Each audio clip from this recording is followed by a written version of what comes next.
Take a break from your busy schedule and join Harold Sala for Guidelines, a 5-minute commentary on living. Give thanks in all circumstances, for this is the will of God for you in Christ Jesus. So wrote a man who had known more than his fair share of troubles. His name, we know him as Paul, the apostle of Jesus Christ. In one sentence, Paul gave to us the key to unlocking the door to a relationship of blessedness and gratitude. In simple terms, he is saying that Thanksgiving is not a holiday to be celebrated, rather an attitude of your heart to be daily observed, because no matter how difficult the circumstances of your life, whether you are in a hospital bed or enjoying health, wealth, and happiness, God is in control. Thanksgiving didn't begin with an American pilgrim in 1621 when Governor William Bradford proclaimed a day of thanksgiving and feasting, remembering that God had turned drought to rain and had brought a simple harvest. Some 1,400 years before, Paul instructed the Thessalonians to be thankful. Jews were instructed to celebrate deliverance from Egypt, a custom still observed in the Feast of the Tabernacle or Sukkot. When the walls of Jerusalem were rebuilt, Nehemiah instructed the people to stop working and celebrate a season of thanksgiving. In 1680, the Massachusetts Bay Colony in the U.S.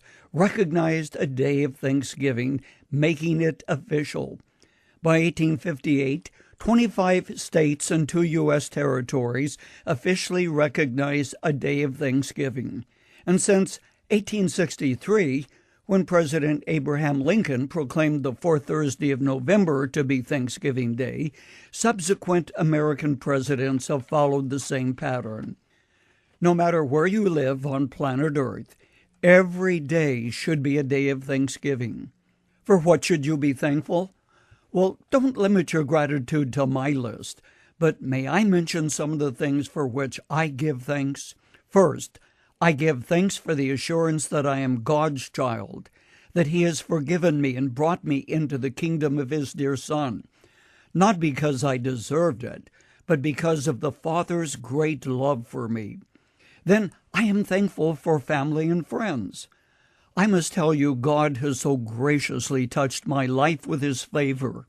Yes, I'm thankful not only for His grace that meets me at the point of my weakness, but honestly, I'm also thankful as well for what has not happened. I also thank God for the bumps in the road, challenges that bring me face to face with my weakness and cause me to cry out for God's help and provision. I know He has provided, as opposed to something just happening. I'm convinced that what He has withheld, I have not needed, and what He has given me is a stewardship to be used wisely for His work.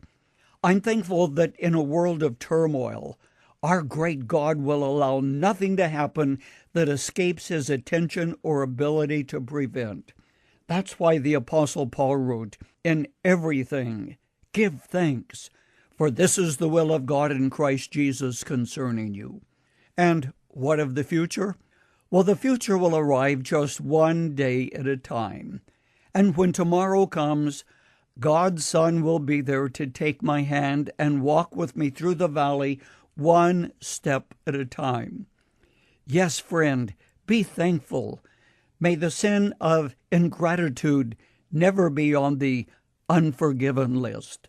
No, never. In everything, give thanks.